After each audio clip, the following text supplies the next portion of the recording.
குடிசையிலே கொஞ்ச காலம் தங்கி பாருலே கூரையின் ஓட்டை வீரி செல்வாடி நட்சத்திரம் எண்டி பாருலே கூவும் செல்போனின் நச்சரிப்பை அணைத்து கொஞ்சம் செல்வண்ணின் உச்சரிப்பை கேட்போ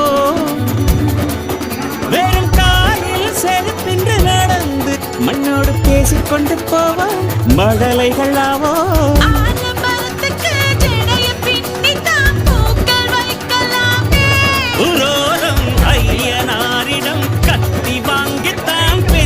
சீவலாமே